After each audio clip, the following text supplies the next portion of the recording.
ডান হাত তুলে জোরে ডাক দেন আল্লাহ, মহব্বতের আওয়াজে ডাক দেন আল্লাহ। এবার দুইটা হাত তুলা পড়েন ইয়া রাসূলুল্লাহ, আর মায়ের সুরে পড়েন ইয়া রাসূলুল্লাহ। এবার উচ্চ কণ্ঠে পড়েন ইয়া ওলি আল্লাহ। ওরে তুমি তো মালিকুল কাদির, আরে বানাও কত বাদশারে ফকির, এসবে তোমার কুদরতের দান, বলেন এসবে তোমার কুদরতের দান। আল্লাহ পরওয়ার গুনাহ খাতা মাফ করো আমার, কন্যা গুনাহ খাতা আল্লাহ পরওয়ার গুনাহ খাতা মাফ করো আমার, বলেন গুনাহ খাতা মাফ করো আমার। আল্লাহ পরওয়ার গুনাহ খাতা মাফ, ওরে তুমি তো মালিকুল কাদির, আর বানাও কত বাদশারে ফকির, এসবে তোমার কুদরতের দান, বলেন এসবে তোমার দান। আল্লাহ পরওয়ার গুনাহ খাতা মাফ করো আমার, কন্যা গুনাহ খাতা আল্লাহ পরওয়ার গুনাহ খাতা মাফ, ওরে না যাই না কইরাছি গুনাহ মাফ কইরা দাও সাইরা বানা। তুমি সারা কে আছে বান্দার, বলেন তুমি সারা কে আছে বান্দার। না যাই না কইরাছি গুনাহ মাফ কইরা দাও সাইরা বানা। তুমি সারা কে আছে বান্দার, বলেন তুমি সারা কে আছে বান্দার। ওরে তুমি যদি মাফ না করো যাইব বান্দা কার হদার, হে তুমি আল্লাহ রহিমি রহমান, বলেন তুমি আল্লাহ মান। আল্লাহ পরওয়ার গুনাহ খাতা মাফ করো আমার, কন্যা গুনাহ খাতা আল্লাহ পরওয়ার গুনাহ খাতা মাফ। আরে তোমার যত বান্দায় আছে, নারী বলো পুরুষ বলো, ভয় করে আল্লাহ যে তোমায়, বলেন ভয় করে আল্লাহ যে তোমায়। তোমার যত বান্দায় আছে, নারী বলো পুরুষ বলো, ভয় করে বান্দা যে তোমায়। আল্লাহ ভয় করে বান্দা যে তোমার। নারী পুরুষ বান্দা যত তুমি আল্লাহ ক্ষমা করো, নারী পুরুষ বান্দা তুমি আল্লাহ ক্ষমা করো। তুমি সারা কে আছে বান্দার, বলেন তুমি সারা দার। আল্লাহ পরওয়ার গুনাহ খাতা মাফ করো আমার, বলেন গুনাহ খাতা আল্লাহ পরওয়ার গুনাহ খাতা। বাদানো আমি জিজ্ঞাসা করলাম জবানের মালিককে, আপনারা বললেন আল্লাহ, বললাম ইয়া রাসূলুল্লাহ বলার জন্য। আপনারা বললেন ইয়া রাসূলুল্লাহ, বললাম ইয়া ওলি আল্লাহ বলার জন্য। আপনারা বললেন ইয়া ওলি আল্লাহ, কারণ আপনারা সবাই এই জবানের দিয়া যতগুলা বাক্য ব্যবহার করেছেন, আপনারা জানেন এই বাক্যগুলা ব্যবহার করলে আমলনামার মধ্যে সওয়াব লিখিত হয়। ওই সওয়াবগুলার নাম হলো ইবাদত। কেউ জবান বন্ধ রাখবেন না, জোরে বলেন ওই সওয়াবগুলার নাম, জোরে বলেন ওই সওয়াবগুলার নাম। এবার আল্লাহ পাক রব্বুল আলামিন আমার নবীর মাধ্যমে জানায়া দেয়, ওয়াশকুরু নি'মাতাল্লাহি ইন কুনতুম ইয়্যাহু তা'বুদুন। হে জগতের বান্দার দলেরা, তোমরা আমি আল্লাহর শুকরিয়া আদায় করো। যদি তোমরা আমি আল্লাহর ইবাদত করো, তাহলে আপনারা বলেন আমরা ইবাদত করি কার? ফজর, যোহর, আসর, মাগরিব, এশা ইবাদত কার? জুমার নামাজের ইবাদত কার? নফল নামাজের ইবাদত কার? সব ইবাদত আল্লাহর। আল্লাহ কয় আমি আল্লাহর শুকরিয়া আদায় করো। যদি তোমরা আমার ইবাদত করো, তাহলে আমরা সবাই আল্লাহর ইবাদত করি, শুকরিয়া আদায় করি আল্লাহর। বন্ধুরে আমার, ওই জবানটা দ্বারা একটু মহাব্বতের আওয়াজে আল্লাহর কালামে হাকিমের তেলাওয়াত করবেন। বলে হুজুর কেন কেন কেন কোরআনে হাকিমের তেলাওয়াত করব?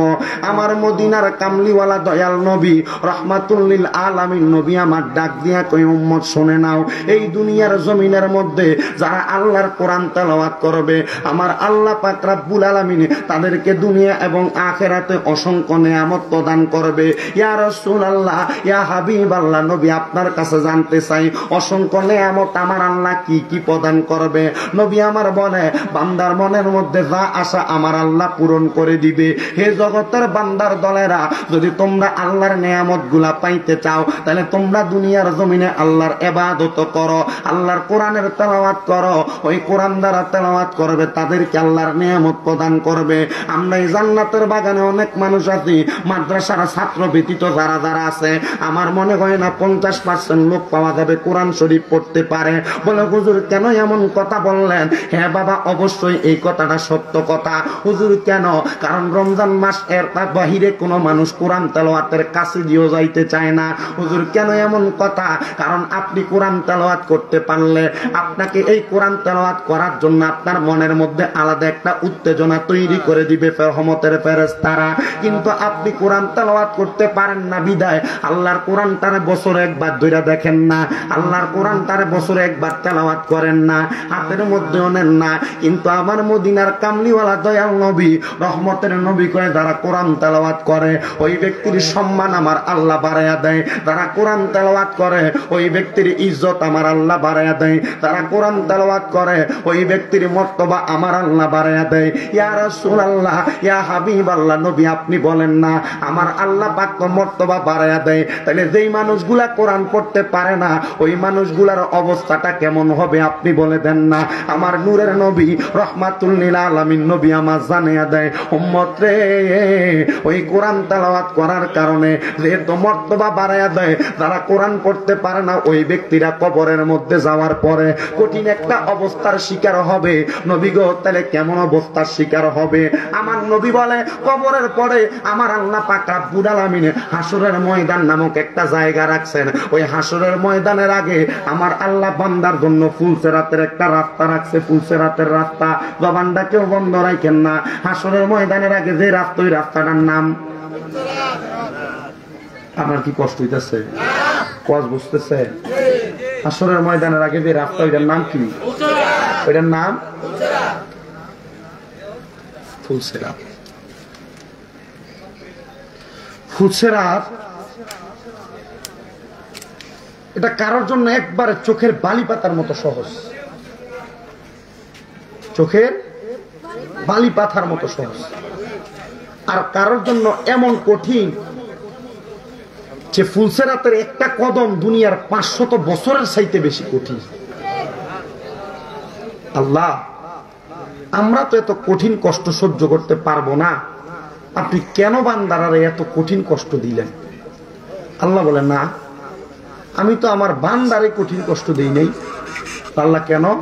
কারণ যারা আমার বান্দা, যারা কার বান্দা? আল্লাহর বান্দা, ওই মানুষগুলা ইন্তেকাল করার পরে এই ফুলসেরাত, হাসরের ময়দান, কবর, মিজান সব চোখের পলকে পাড়ি দিয়ে চলে যাবে। কিন্তু যারা আল্লাহর বান্দা দাবি করেছে কিন্তু বান্দার কর্ম যা তা করে নাই, বুঝেন? যারা বান্দা দাবি করেছে, আচ্ছা যারা বেনামাজি তারা কার বান্দা? আল্লাহর বান্দা। যারা বেনামাজি তারা কার বান্দা? আল্লাহর বান্দা। যারা বেরোজগার তারা কার বান্দা? ঘুষ খায়, সুদ খায়। আল্লাহ পাক নবীর মাধ্যমে জানাইয়া দেয়, হ্যাঁ এরা বান্দা দাবি করেছে কিন্তু বান্দার যে গুণাগুণ ছিল এই গুণাগুণ তার মাঝে ছিল না। বলেন, এই গুণাগুণ তার মাঝে ছিল না। এই গুণাগুণ যার মাঝে ছিল না, এই ব্যক্তি আবার যত বড় বান্দাই দাবি করুক না কেন,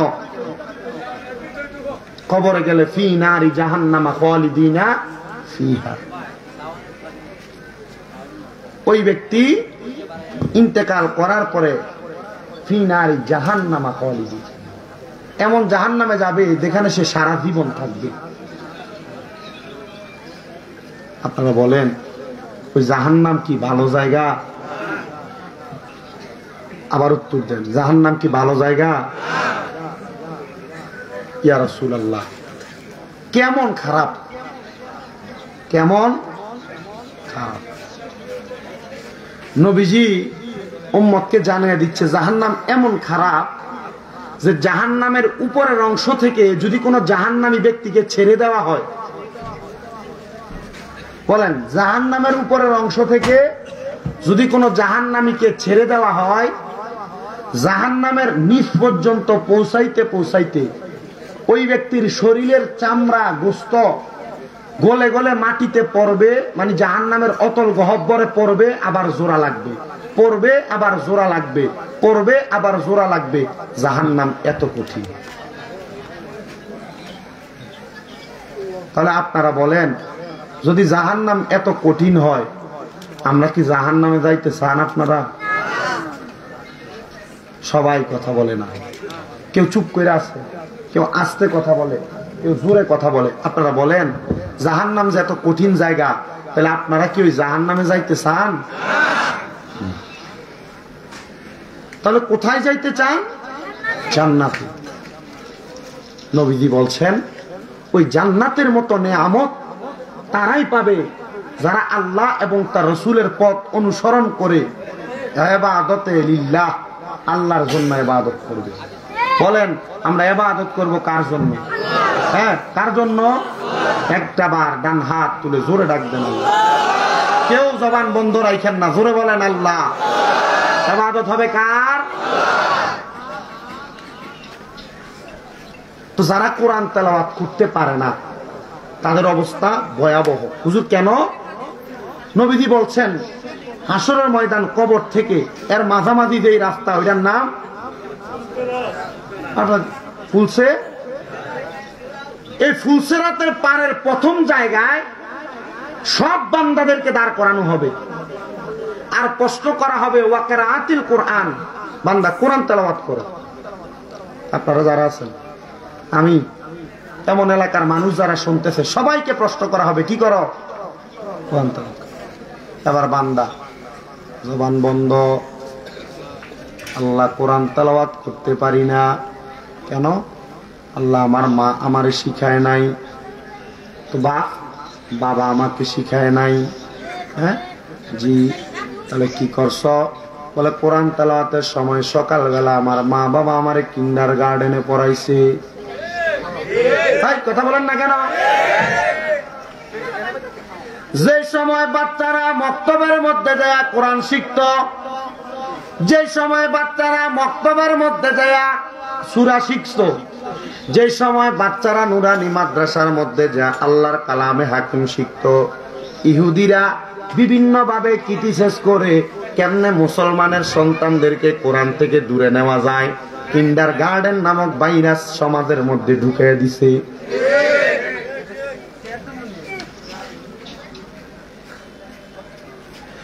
এই জন্য বাবারা, বন্ধুরা, আমার মদিনার নবী এই খবরগুলো আগেই জানতেন। দুনিয়ার সমাজে মুসলমানদের ঈমান হরণ করার জন্য ইহুদিরা অনেক চেষ্টা করবে। আমার মদিনার কামলিওয়ালা নবী বলে, একটা সন্তান জন্মগ্রহণ করার পরে ওই সন্তানের মা বাবার কয়েকটা দায়িত্বের মধ্যে একটা দায়িত্ব কোরআন শিক্ষা দেওয়া। ইয়া রাসূলুল্লাহ, সন্তান জন্মগ্রহণ করার পরে একটা মা বাবার কি কি দায়িত্ব আপনি নবীর কাছে জানতে চাই।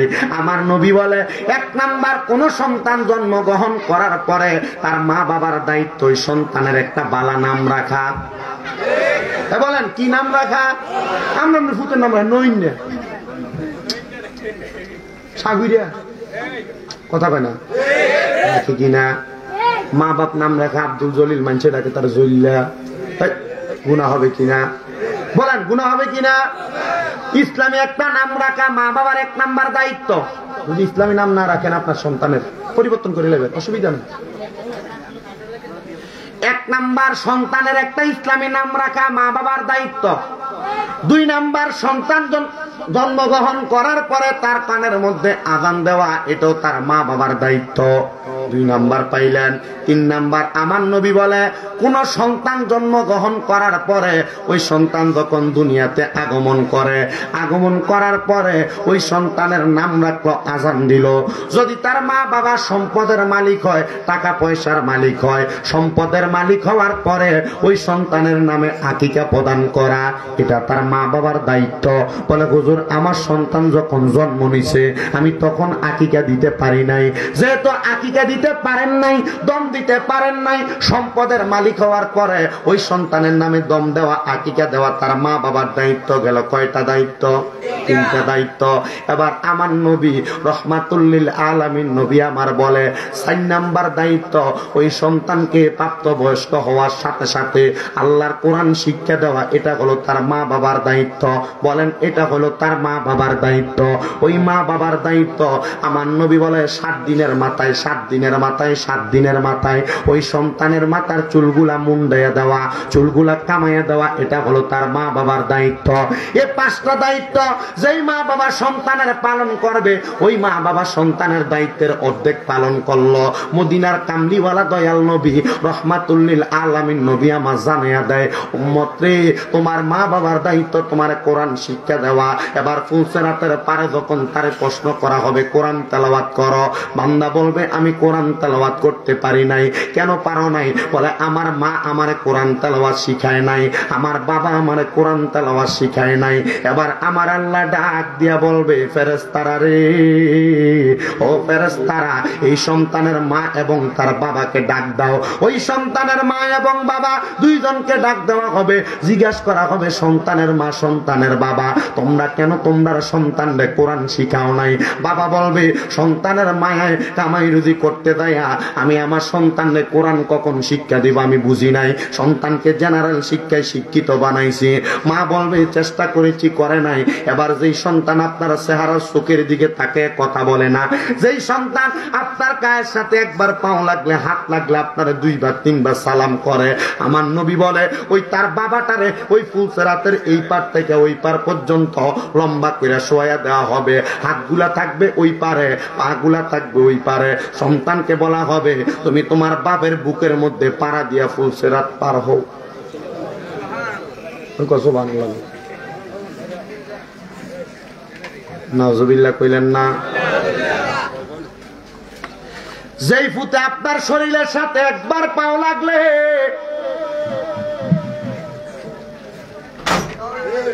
সালাম করে কিনা ওই সন্তানকে বলা হবে তুমি তোমার বাবার বুকের মধ্যে পাড়া দিয়া ফুলসিরাত পার হও। আমি জানতে চাই বাবারা আপনার সন্তান যখন আপনার বুকটাতে পাড়া দিব আপনার কাছে কি ভালো লাগবে না খারাপ লাগবে? ভালো লাগবে না খারাপ লাগবে? এবার অনেকে চিন্তা করে আমার মা আমারে কোরআন পড়াইছে না, আমার বাপে আমারে কোরআন শিখাইছে না, তাহলে আমি আমার মা বাপের বুকে পাড়া দিয়া তো ফুলসিরাতরা পার হইতে পারমু? নবী কয় না না না না, তোমরা পার হইতে পারবা না। প্রাপ্তবয়স্ক হওয়ার পরে যখন তুমি বুঝছো কোরআন তেলাওয়াত শিক্ষা করা জরুরি, তুমি শিক্ষা গ্রহণ করো নাই, ওই সময় তুমি তোমার বাপের বুকের মধ্যে পাড়া দেওয়ার সাথে সাথে তুমি সন্তান সহ বাপু দুইজনে এক লগে জাহান্নামের নিচে পড়বা।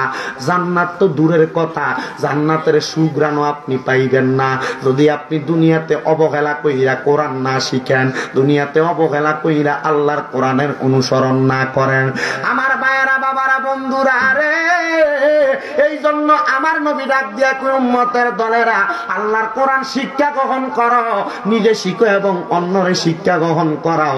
নিজে যখন কোরআন শিখে অন্যরে শিক্ষা গ্রহণ করাইবা আমার আল্লাহ পাক রব্বুল আলামিন তোমাদেরকে দুনিয়া এবং আখিরাতে উত্তম জাযা প্রদান করবে। নবী গো জানতে চাই কেমন জাযা প্রদান করবে?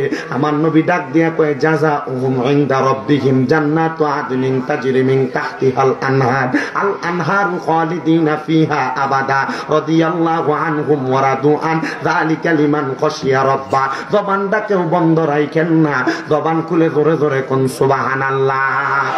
আমার মদিনার কামলিওয়ালা দয়াল নবী একটা ডাক দিয়া কয় উম্মত রে, আমার আল্লাহর পক্ষ থেকে জাযাউহুম ইনদা রাব্বিহিম, আল্লাহর পক্ষ থেকে এমন একটা প্রতিদান তোমাদেরকে দেওয়া হবে। ইনদা রাব্বিহিম জান্নাতু আদনি, ওই যে প্রতিদানটার নাম হলো জান্নাতুল আদন। এমন সুন্দর একটা জান্নাত। ইয়া রাসূলুল্লাহ, ইয়া হাবিবাল্লাহ, নবী গো আপনার কাছে জানতে চাই জান্নাতুল আদন নামক ওই জান্নাতটা দেখতে কেমন? আমার নবী বলে জান্নাতু আদনিন তাজরি মিন মিন তাহতিহাল আনহার, ওই জান্নাতটা এত সুন্দর, ওই জান্নাতের নিচে দিয়া নদী প্রবাহিত হয়। নবী গো, ওই জান্নাতে কারা কারা থাকবে? আমার নবী ডাক দিয়া কয় রাদিয়াল্লাহু আনহুম ওয়া রাদু আন। আল্লাহর কোরআনে ঘোষণা দিছে তারা আমার আল্লাহর প্রতি খুশি হইছে, আমার আল্লাহ তাদের প্রতি খুশি হইছে, তারা ওই জান্নাতের মধ্যে থাকবে। ইয়া রাসূলুল্লাহ, ওই জান্নাতে আর কারা কারা থাকবে? আমার নবী কয় যালিকা লিমান খাশিয়া রাব্বা, তারা দুনিয়াতে আমার আল্লাহরে বেশি ভয় করছে, তারা ওই জান্নাতে থাকবে। আপনারা বলেন আমরা ওই জান্নাতে থাকতে চাই কি চাই না? ওই জান্নাতে থাকতে চাইলে আল্লাহর কোরআন তেলাওয়াতের দরকার আছে না নাই? কম করবেন না বেশি করবেন? আমার মা বোনেরা পর্দার অন্তরালের মধ্যে আলোচনা শ্রবণ করতেছেন, আমি আমার মা বোনদের কাছে বলবো, মা গো মা, আপনি যদি পর্দার অন্তরাল থেকে আমার ওয়াজটা শোনেন, আপনার কদমে হাত দিয়া বলবো, আপনি ঘরের মধ্যে বরকত হয় না, আপনার ঘরের মধ্যে রোগবালা মুসিবত ছাড়ে না। আপনি যদি বরকত চান, রোগবালা মুসিবত ছাড়তে চান, আপনার ঘরের মধ্যে আপনার স্বামীর ইনকামের মধ্যে বরকত নিতে চান, এ আমার মা বোনেরা আপনারা বেশি বেশি আল্লাহর কোরআন তেলাওয়াত করবেন। এই মুরব্বীদেরকে জিজ্ঞাসা করেন যাদের দাড়িগুলা পাইকা গেছে, আগের যুগে তারা নামাজ পড়া ঘরের দিকে যাওয়ার সময় দেখতো অনেক ঘরের মধ্য থেকে কোরআন তেলাওয়াতের গুনগুন গুনগুন শব্দ শোনা যায়, আর এখন ঘরের সামনে দিয়ে যাওয়ার সময় কথা বললেন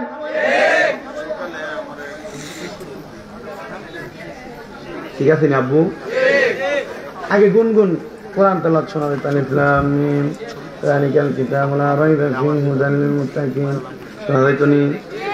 আরে হন্না হাত ডাক শোনা যায় কথা কি? মিশানা হাসা, মিশানা হাসা। আপনার কোনো কষ্ট হইতেছে? আমি আপনার এই এলাকায় নতুন, আমাদের বাড়ি থেকে আসতে আমাদের অনেক কষ্ট হয়, তবু চেষ্টা করি আপনাদেরকে আমাদের মতো করে আলোচনা শোনাইতে। আপনারা কেমন? আর আর যন্ত্রণা না না, থাক থাক থাক, তুই থাক, তার দৌড়ান যেত না। আমার রুমে যাও নে, আগে যাই মুসাফা করতেছে, তো নিজে যাই আমার টান দিয়ে তার বুকের লোক বুক লাগা ফাঁকলা দিই ভাত খেতাম বসে মোবাইল দিয়ে দাঁড়ায় রয়েছে, ছবি তুলতো। এটা তো আর বড় ফাঁকলা, লাস্টে যে আওয়ানোর সময় মানছে ছবি তোলে, দাঁড়ায় রয়েছে ছবি তুলতো। অ্যাডভান্স কথা কো, এরপরে দিয়ে বেশি বাড়াবাড়ি করে আমার মোবাইলে দেয় টিভি গাড়িটা দেবার, তাহলে অ্যাডভান্স থাক না হয়ে গেল। কথা কন যাইতো না, সবাই ঠিক করলো, তুমি চুপ থেকে কা। আচ্ছা ঠিক আছে। তাহলে সন্তানকে যদি আপনি কোরআন না শিখান, এই সন্তানকে যদি আপনারা কোরআন না শিখান, ওই সন্তান আপনি বাপের বুকে ভাড়া দিয়া ফুলসেরাত পারবে। কোরআন শিখাইবেন।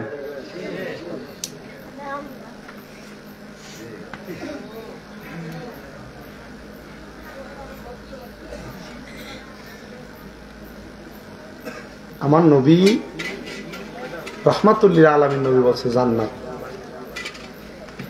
আখিরি জামানার নবী যখন দুনিয়া থেকে রওজা মুবারকে চলে গেছেন, চলে যাওয়ার পরে নবুয়াতের দরজা বন্ধ, বেলায়াতের দরজা মরণের আগ পর্যন্ত। আল্লাহ পাক রব্বুল আলামিনের একজন বন্ধু, যিনি দামেস্কে বসবাস করতেন, উনি ওনার এলাকার পাশে দিয়ে এভাবে হেঁটে যাচ্ছেন। হঠাৎ উনি একটা কবরের সামনে দাঁড়ায় গেছে, কবরের সামনে দাঁড়ায় গেছে। দেখতেছি কবর থেকে কান্নার আওয়াজ শুনতেছে। কিসের আওয়াজ? কান্নার আওয়াজ শুনা আল্লাহর ওলি একটা নামাজের মুসল্লা বিছেছে, মুসল্লা বিছে নামাজ পড়ছে 2 রাকাত। কোন কয় রাকাত? আর এই বিপদ মুসিবত, কোনো টেনশন, কোনো বিষয় জানার জন্য আল্লাহর ওলিরা 2 রাকাত নামাজ পড়ে আল্লাহর কাছে কাঁদতেন। আর আমরা টেনশন হইলে সিগারেটের ফুটকিটার ভিতরে আগুনটা ধরাইয়া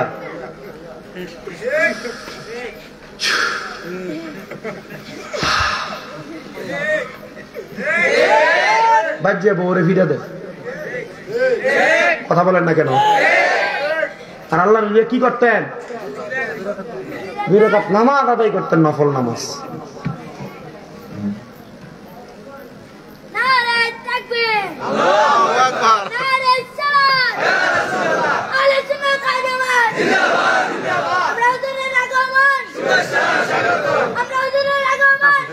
বাহ,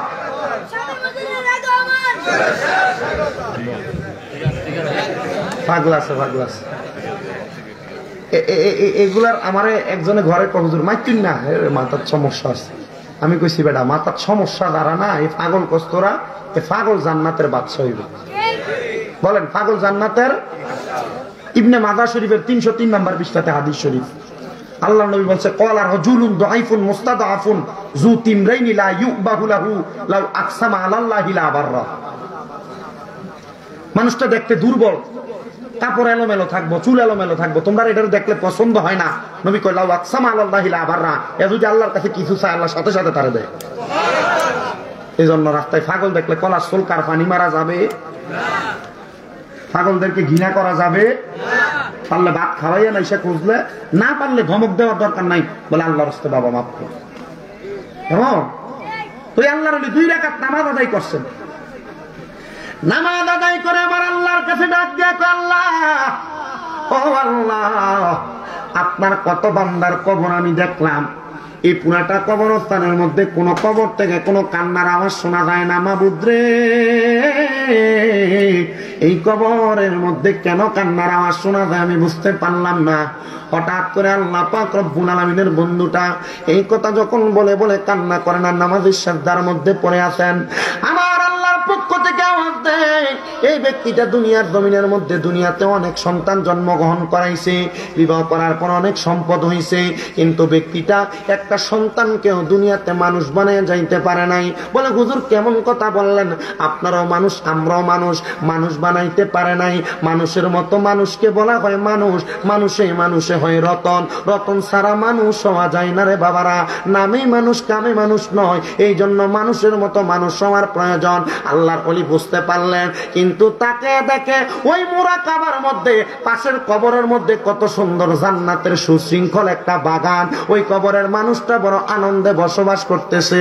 লোকটার চেহারা তত বালানা, কালা কালা কালা, একবারে কালো দেখা যায়। আল্লাহর ওলিটা ওই মানুষটার কালো চেহারাটা দেখে বড় অবাক হয়ে গেলেন। এবার ওই কবরের সামনে দাঁড়াইয়া ডাক দিয়া বলতেছে, হে গ্রামবাসী, তোমরা কেউ কি বলতে পারবা এই কবরটা কার? এই কবরবাসীর পরিচয়টা তোমরা আমাদের কাছে বলো। বলে এই কবরটা অমুক একজন ব্যক্তির, সে দুনিয়াতে থাকা অবস্থায় অনেকগুলা বিবাহ করেছে, তার অনেকগুলা সন্তান সন্ততি আছে। ডাক দিলেন তার সন্তানদেরকে, জিজ্ঞাসা করে তোমার বাবার কি সম্পদের অভাব? বলে না। তোমার বাবার টাকার অভাব না, তোমার বাবার পয়সার অভাব না। বলে শোনো, তোমার বাবা তোমাদেরকে এত সম্পদ দিয়া গেছে, এত টাকা দিয়া গেছে, এত পয়সা দিয়া গেছে, তোমরা তো তোমার বাবার জন্য এখনো কোনো কিছু করতে পারলা না। বলে কি করবো হুজুর বলেন না। বলে তোমার আব্বা জান অন্ধকার কবরে বড় কষ্ট পাইতেছে, এখন থেকে তোমরা তোমাদের বাবার জন্য দোয়া করো। আল্লাহর হাবিব বলে মা বাবা ইন্তেকাল করার পরে একটা সন্তানের 5টা দায়িত্বের মধ্যে 1 নাম্বার দায়িত্ব আসসালাতু আলাইহিমা, মা বাবার জন্য দোয়া করা। আর বর্তমান জামানার সন্তানেরা মা বাপ মাটি দিয়ে আসার পরে 4 দিনের দিন কবরের পারে যায়, শুক্রবারে কবরের পারে যায়, 40 দিনের দিন কবরের পারে যায়। 1 বছর 2 বছর যাওয়ার পরে বছরে একবার মা বাবার কবরের পারে দিয়া যায় না। আর আল্লাহর নবী কয় আম্মা আব্বা ইন্তেকাল করার পরে একটা সন্তানের 5টা দায়িত্ব, তার মধ্যে 1 নাম্বার দায়িত্ব আম্মা আব্বার জন্য বেশি বেশি দোয়া করা। কোন সুবহানাল্লাহ। মা বাপ মারা যাওয়ার পরে সন্তানের দায়িত্ব কয়টা? ধরে বলেন কয়টা? 1 নাম্বার আসসালাতু আলাইহিমা, দোয়া করা। আর আমরা সমাজে আইয়া কত সুন্দর বইয়ে বইয়ে কয়ে দাও, জানাজান নামাজের পরে কোনো দোয়া নাই, 7 দিনের সময় কোনো দোয়া নাই, 40-এর সময় কোনো দোয়া নাই। 7 দিন না 40-এর একটা রুসুমে হয়ে গেছে আর কি, রুসুম। কিন্তু 7 দিন না 40, আপনি 7 দিন কেন 5 দিনের দিন দোয়া করেন, 6 দিনের দিন দোয়া করেন, কোনো অসুবিধা নাই। দোয়া করতে বসে কে? রাসূল বলছে ওয়াল ইস্তিগফারু লাহুমা, আম্মা আব্বার জন্য ক্ষমা প্রার্থনা করা। ওয়া ইনফাযু আহাদিহিমা, আম্মা আব্বার কোনো মনের আশা থাকলে, ওয়াদা থাকলে পূরণ করা। ওয়াসিলাতিন রাহমিল্লাতিলা তুসানু ইল্লা বিহিমা, আম্মা আব্বার আত্মীয় স্বজনের সঙ্গে সম্পর্ক বজায় রাখা। ওয়া ইকরামু সাদিকিহিমা, আম্মা আব্বার বন্ধু বান্ধব যারা আছে, বাবার বয়সী মুরব্বি যারা আছে, তাদেরকে সম্মান করা। এটা সন্তানের দায়িত্ব। আর আমরা সমাজে, আপনাদের এদিকে কেমন জানি না, অনেক পোলাপান দেখবেন বাবার বয়সী মুরব্বীরা দোকানে বসে রয়েছে, সিগারেটটা ধরাইয়া ধোঁয়াটার হতমে ওই মুরব্বী দিকে মানে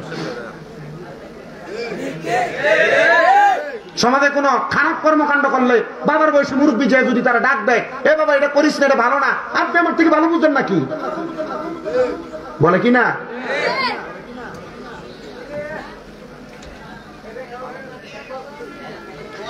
ওই আল্লাহর ওলি ডাক দিয়া কয়, সন্তানের দলেরা তোমরা তোমাদের বাবার জন্য দোয়া করো, দেখবা আমার আল্লাহ তোমার বাবার কবর আযাব মাফ করে দিবে। আরেকটা ব্যক্তির কবর দেখছে, ওই ব্যক্তির কবরটার মধ্যে নাজাত, জান্নাত, সুন্দর ফুলের বাগিচা, সুন্দর ফুলের বাগান। এবার জিজ্ঞাসা করতেছি এই কবরটা কার? বলে এই কবরটা আমাদের এলাকার একজন কাঠুরিয়া ব্যক্তির। জি হ্যাঁ, কাঠুরিয়া ব্যক্তির কবর? বলে হ্যাঁ। বলে কাঠুরিয়া ব্যক্তির কবর, তার পরিবার কোথায়, তোমরা কি আমার দেখা দিবা? বলে হ্যাঁ, তার পরিবারের বাড়ি আমাদের এলাকার পশ্চিম অঞ্চলের মধ্যে সে বসবাস করত। মনে করেন মাধবপুর বাজারের পশ্চিমে আপনাদের বাড়ি, বলে আমাদের এলাকার পশ্চিম অঞ্চলের মধ্যে সে বসবাস করত। এবার আল্লাহর ওলি হাঁটতে হাঁটতে ওই ব্যক্তিটার বাড়ির সামনে চলে গেলেন, যে ডাক দিয়ে সালাম দেয়, আসসালামু আলাইকুম ওয়া রাহমাতুল্লাহ। ঘর থেকে কোনো সালামের জবাব নাই। আবার সালাম দেয়, আসসালামু আলাইকুম ওয়া রাহমাতুল্লাহ। ঘর থেকে কোনো সালামের জবাব নাই। আবার সালাম দেয়, আসসালামু আলাইকুম ওয়া রাহমাতুল্লাহ। ঘর থেকে কোনো সালামের জবাব নাই। যখন একবার সালাম দেয় জবাব নাই, দুইবার সালাম দেয় জবাব নাই, তিনবার সালাম দেয় জবাব নাই। এবার আল্লাহর উনি পেছনের দিকে ফিরে সামনের দিকে হাঁটতেছেন। এবার হঠাৎ করে একটা মহিলা কণ্ঠে কে জানি সালামের জবাব দেয়, ওয়া আলাইকুমুস সালাম ওয়া রাহমাতুল্লাহি ওয়া বারাকাতুহু। যখন সালামের জবাবটা দেয়, আল্লাহর ওলি আর পেছনের দিকে ফিরে তাকায় না। মহিলা আবার সালামের জবাব দেয়, আল্লাহর ওলি আর পেছনের দিকে ফিরে তাকায় না। মহিলা আবার সালামের জবাব দেয়, আল্লাহর ওলি আর পেছনের দিকে ফিরে তাকায় না। এবার মহিলা ডাক দিয়া কয়, ওগো আল্লাহর ওলি, আপনি সালাম দিলেন, আমি জবাব দিতে পারি নাই, কারণ আমি নামাজের মধ্যে ছিলাম। আমি কেমনে আপনার সালামের জবাব দিব? আপনি এখন আমার সালামের জবাব দেওয়ার পরে আমার দিকে ফিরেও তাকাচ্ছেন না, আমার দিকে আপনি চাইতেছেন না। আল্লাহর ওলি গো, আল্লাহর ওলি গো, আল্লাহর ওলি গো, আপনি কেন আমার বাড়ির সামনে আসলেন? একটা বার আমারে বলে দেন। এবার আল্লাহ পাকের ওলিটা ডাক দিয়া কয়, শুনেন, আমি আপনার বাড়ির মধ্যে আসার কারণ হইল একটা, আপনার স্বামী ইন্তেকাল করেছে, কথাটা কি সত্য? ডাক দিয়া কয়, হ্যাঁ, আমার স্বামী ইন্তেকাল করেছে, অনেক দিন হয়ে যায়। হ্যাঁ, ও মহিলা, তোমার যেহেতু স্বামী ইন্তেকাল করেছে, তুমি কি আমার কাছে একটা উত্তর দিতে পারবা? তোমার স্বামীর এমন কোন নেক আমল ছিল যে নেক আমলের কারণে তোমার স্বামী জান্নাতের মধ্যে যাইতে পারে? মহিলা কয়, আমার স্বামী ছিল একটা গন্ডমূর্খ। ও বন্ধু, মহিলা সাক্ষী দিতেছে, আমার স্বামী একটা গন্ডমূর্খ। দুনিয়ার জমিনের মধ্যে স্বামী মারা যাওয়ার পর কোন স্ত্রী যদি বলে তার স্বামীটা ভালো, তাহলে ওই স্বামীটাকে আল্লাহ ভালো বলে জানে। দুনিয়াতে কোন স্ত্রী মারা যাওয়ার পরে কোন স্বামী যদি বলে আমার স্ত্রীটা বড় ভালো, আল্লাহ ওই স্ত্রীটাকে ভালো বলে জানে। এই জন্য মা বোনেরা, আপনারা আপনাদের স্বামীর মনের মধ্যে কষ্ট দিয়েন না। যদি মরার পরে স্বামীর মনে কষ্ট থাকে, জান্নাত পাইতেন না। এই জন্য বাবারা, স্ত্রীদের কলিজা তো আঘাত দিয়েন না। স্ত্রী খারাপ বললে আপনি কিন্তু নাজাত পাইতে কষ্ট হবে। আর যাদের স্বামী বিদেশে, মা বোনদের কদমে হাত দিয়া বলবো, জামাই বিদেশে থাকে, তাদের সঙ্গে শক্ত ভাষায় কথা বইলেন না। জামাই বিদেশে থাকলে তাদের সঙ্গে কড়া ভাষায় কথা বইলেন না। জামাই বিদেশে থাকলে তাদের কাছে আবদার বেশি কইলেন না। বলে হুজুর কেন এমন কথা বললেন? জামাই বিদেশের বাড়িতে আপনারা চাইরা দিয়া, তার মা বাপ সন্তান চাইরা দিয়া বিদেশের বাড়িতে বড় কষ্ট করে। আপনি যদি তার সঙ্গে ঝগড়া করেন, আপনি যদি তার সঙ্গে রাগ দেখান, আপনি যদি তার কাছে বেশি বেশি চাহিদা প্রকাশ করেন, তাহলে বিদেশের বাড়িতে টেনশনে হয়তো ঘুমের ঘরেই মারা যাবে, টেনশনে কাজ করতে পারবে না, অসুস্থ হইল আপনাদেরকে শোনাইবে না। এজন্য স্বামীর মনে আঘাত দেওয়া থেকে মা বোনেরা বিরত থাকবেন। নচেত, কারণ আপনি হয়তো জানেন আপনার স্বামীর পায়ের নিচে আপনি মহিলার স্ত্রী, আপনি স্ত্রীর বেহেশত। আপনি জানেন হয়তো আপনার স্বামী খুশি থাকলে আমার আল্লাহ আপনার প্রতি খুশি থাকবে। আপনারা বলেন এই কথাগুলো আমার বানানো কথা না নবীর হাদিসের কথা?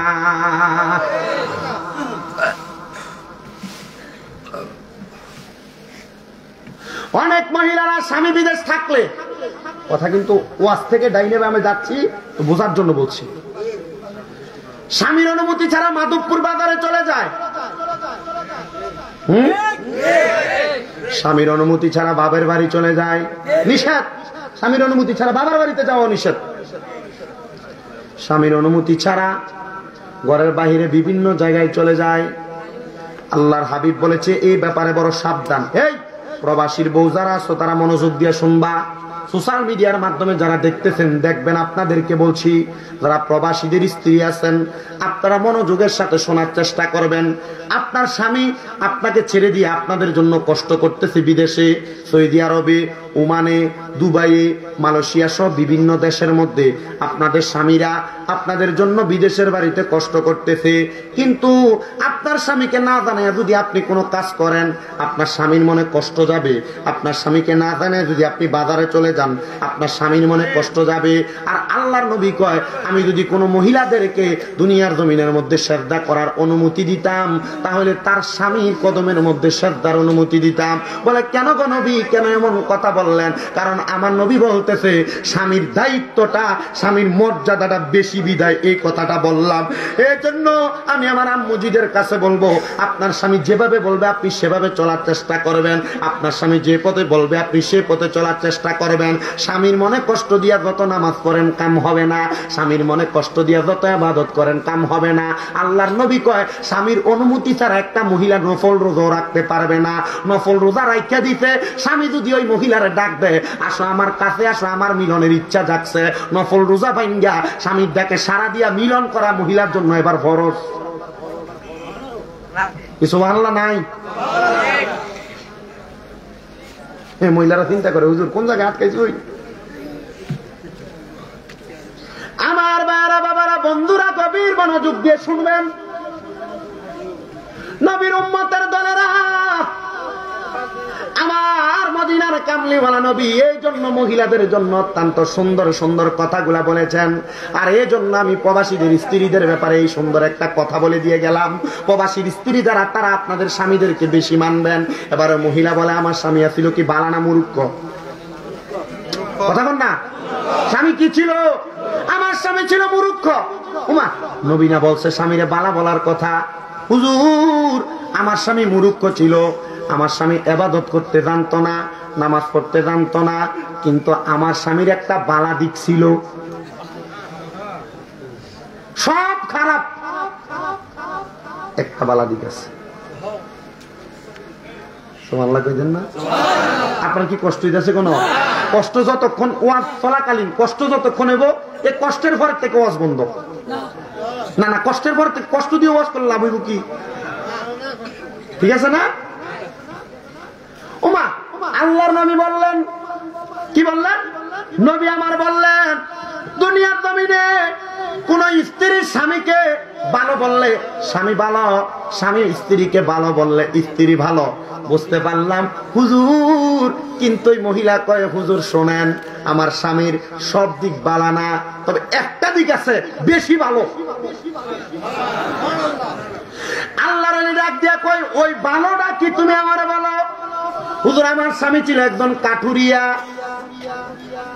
কাঠ কাটতো, গাছ কাটতো। হুজুর আমার স্বামী কাঠুরিয়া ছিল, কথা সত্য। আমার স্বামী কাঠ কাটার পরে বাড়ির মধ্যে আসার সময় কাদের মধ্যে করে কিছু আটা আনতো, কিছু জব আনতো, কিছু চাউল আনতো, আইনা আমি স্ত্রীর কাছে দিত, বলতো খাবার রেডি করার জন্য। আমার স্বামী আমার কাছে এগুলা দিয়া অজু বানাইতো। আমি দেখতাম অজু বানাইয়া নামাজের চাটাই খেজুর পাতার মুসল্লাটা বিছাইয়া। আমার স্বামীটা নামাজ পড়তে পারতো না, কিন্তু যারা রুকু করে ওয়ারকাউ মা'আর রাকিন, যারা রুকু করে তোমরা তাদের সাথে রুকু করো। ও বন্ধু, আমার স্বামী রুকু করতে পারতো না, তবে মসজিদে মানুষ যেভাবে যেভাবে করত আমার স্বামী ঘরে এইভাবে করত। কিন্তু আমি দেখলাম একদিন হুজুর গ আমার স্বামীটা ঘরের মধ্যে আল্লাহর কোরআনটা হাতের মধ্যে নিছে। কি হাতের মধ্যে নিছে বাবা? আল্লাহর কোরআনটা হাতের মধ্যে নিছে। আমি দেখলাম হাতের মধ্যে নিয়া, একদিনও আমার স্বামী কোরআন শরীফ পড়ে না। আমরা তো কোরআন শরীফ হাতের মধ্যে নিলে পড়ি আউযু বিল্লাহি মিনাশ শাইতানির রাজিম, বিসমিল্লাহির রহমানির রহিম, আলহামদুলিল্লাহি রাব্বিল আলামিন, আর রহমানির রহিম, মালিকি ইয়াউমিদ্দিন, ইয়াকা না'বুদু ওয়া ইয়াকা নাস্তাঈন, ইহদিনাস সিরাতাল মুস্তাকিম, সিরাতাল লাযিনা আন'আমতা আলাইহিম গায়রিল মাগদুবি আলাইহিম ওয়ালাদ-দাল্লিন। জবান খুলে জোরে জোরে পড়ে না আমি। ওই স্বামীটাকে আমি একদিনও দেখি নাই কোরআন পড়তে, একদিনও তার কোরআন তেলাওয়াতের আওয়াজ আমি শুনি নাই। ও মহিলা, তাইলে তোমার স্বামী কোরআন শরীফ তেলাওয়াত করতো না কি করতো? বলে হুজুর, আমার স্বামীটা আল্লাহর কোরআনটা হাতের মধ্যে নিয়া আমি তাকে দেখলাম, আমার স্বামীর এই চোখের মণিকোটাটার মধ্যে দিয়া, আমার স্বামীর চোখের কোনাটা দিয়া চোখের পানি টপ টপ টপ টপ করে বায়া বায়া পড়ে। আমি তাকে দেখতাম আমার স্বামীর চোখটা বায়া বায়া পানি পড়ে। আমি জিজ্ঞাসা করলাম, ও আমার স্বামী, আপনার কোনো সন্তান দুনিয়াতে নাই, কিন্তু আমি তাকে দেখি আপনি কোরআন শরীফ হাতের মধ্যে নিলে চোখের পানি ছেড়ে দিয়ে কান্না করেন, কেন কান্না করেন আপনি কি একটা বার বলতে পারবেন? স্বামী আমার ডাক দিয়া বলতে, স্ত্রী আমার নসিব নাই, ভাগ্য নাই, আমি কোরআন শরীফ পড়তে পারি না, কিন্তু আমি কোরআনের দিকে তাকায়া তাকায়া তাকায়া তাকায়া তাকায়া তাকায়া চোখের পানি গুলা পালায়া পালায়া কান্না করি। স্বামী গো, কান্না করলে লাভটা কি হবে? বলে আমি মসজিদের মধ্যে জুমার নামাজ ইমামকে আলোচনা করতে শুনেছি, আমার ইমাম সাহেব আলোচনার মধ্যে বলেছেন, আমার নবী বলেছে তোমরা যদি কোরআন তেলাওয়াত করো আমল নামার মধ্যে তোমাদেরকে অনেক সওয়াব দেওয়া হবে, আর যদি তোমরা কোরআন তেলাওয়াত না করতে পারো, পারলে কোরআনের দিকে তোমরা তাকিয়ে থাকো, তাকিয়ে থাকলে তোমার আমল নামার মধ্যে সওয়াব দেওয়া হবে। নবীজির একজন অন্ধ সাহাবী হাতটা তুলে কয়, ইয়া রাসূলুল্লাহ, ইয়া হাবিবাল্লাহ, নবী গো, আমি তো কোরআন পড়তেও পারতেছি না, আবার আমি তো কোরআনের দিকে তাকাইতেও পারতেছি না। নবী, আমি পড়তে না পারলে, তাকাইতে না পারলে সওয়াবটা কেমনে হবে আপনার কাছে জানতে চাই। আমার নবী বলে, এই কোরআনকে বুকের মধ্যে ধারণ করো, বুকের মধ্যে কোরআনের মুহাব্বত ধারণ করো, দেখবা এই মুহাব্বত ধারণ করার কারণে আমার আল্লাহ তুমি বান্দাকে জান্নাত প্রদান করবে। জবান বন্ধ নাই, জোরে জোরে বলেন সুবহানাল্লাহ। বাদানো হবিগঞ্জের মাধবপুরের কাটাবাড়ির ভাই বাবার বন্ধুরা, আমার ভাই জনাব মুহাম্মদ আব্দুল করিম মিয়া এত সুন্দর জান্নাতের বাগান করিম মিয়ার বাড়িতে ইন্তজাম করা হইল। এই জান্নাতের বাগানের মধ্যে আপনারা যারা যারা বসলেন, এই মাহফিলটা তখন সফল কাম হবে যখন আজকের ওয়াজ শোনার পরে বাড়িতে যে কোরআন পড়বেন, বাড়িতে যে কোরআন পড়তে পারেন না তাকিয়ে থাকবেন, তাকাইতে পারেন না, আল্লাহর কোরআনটারে বুকের মধ্যে ধারণ করবেন। আল্লাহর কসম, অন্য কোনো ইবাদত লাগবে না, হয়তোবা এই ছোট্ট ইবাদতটার কারণে আমার আল্লাহ আমাদের সবাইকে জান্নাত দিতে পারে কি পারে না? জবান খুলে বলেন, পারে কি পারে না? বেশি ইবাদত নেই। ছোট্ট একটা ওয়াকিয়া বললাম আপনাদেরকে, ছোট্ট একটা ওয়াকিয়া। এই ছোট্ট একটা ওয়াকিয়ার উপরে যদি আপনি আমল করেন, আজকের মাহফিলের যিনি সম্মানিত প্রধান অতিথি সৈয়দ আবুল কাশেম নুরি পীর সাহেব হুজুর, ওনার দরবারে প্রতি বছর 8 ডিসেম্বর মাহফিলে হাজার হাজার মানুষ হয়। ওই জায়গার মধ্যে তালিম দেওয়া হয়, ওই জায়গার ভিতরে মানুষকে ইলমে তাসাউফের শিক্ষা দেওয়া হয়, ওই জায়গার মধ্যে মানুষকে ইলমে শরীয়ত, ইলমে তরিকত, ইলমে মারিফত, ইলমে হাকিকতের শিক্ষা দেওয়া হয়। ওই জায়গার ভিতরে প্রথম যে শিক্ষা দেওয়া হয় আদব, তারপরে আদবের পরে মানুষকে ইবাদতের শিক্ষা দেওয়া হয়। আর ওই ইবাদতের একটা অংশই হলো কোরআন তেলাওয়াত। আপনারা বলেন, মুসলমান হিসেবে সবাইকে কোরআন তেলাওয়াত করার দরকার আছে না নাই? মা বোন যারা শুনছেন, আপনাদেরকে বলছি, আপনার ঘরে বরকত নাই, জামাইয়ের ইনকাম নাই, ঘরের মধ্যে থেকে রোগ সুখ সারে না, আপনি এখন থেকে প্রত্যেকদিন সকালবেলা ফজরের নামাজ পড়া একটা পৃষ্ঠা করে কোরআন শরীফ পড়েন, দেখেন 3টা মাসের ভিতরে ঘরে সব বরকত আসবে, রহমত আসবে, রোগ সুখ ঘর থেকে ফাইলা চলে যাবে। এগুলো বুঝো না?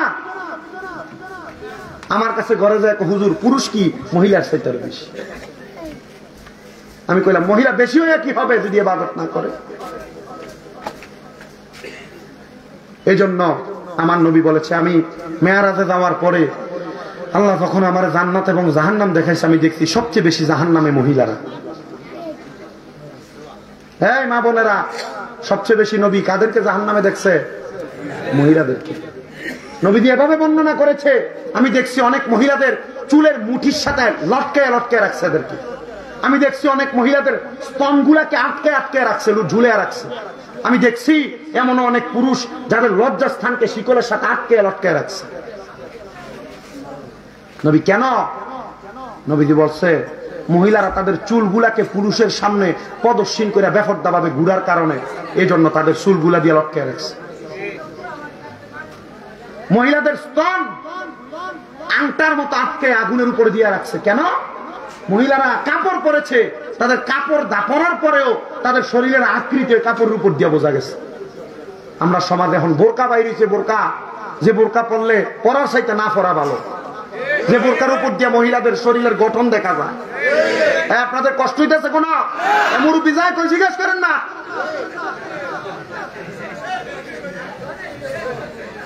জান না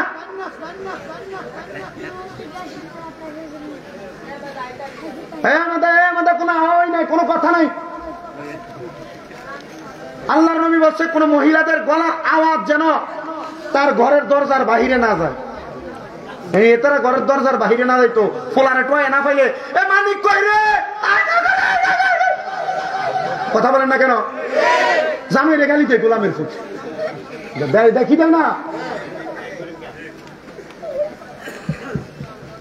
আপনার কোনো কষ্ট হইতেছে? এখান দিয়ে কোনা দেয় মাহফিলের কোনার যে বেরিয়ে কথা কয়, কোনো কথা নাই।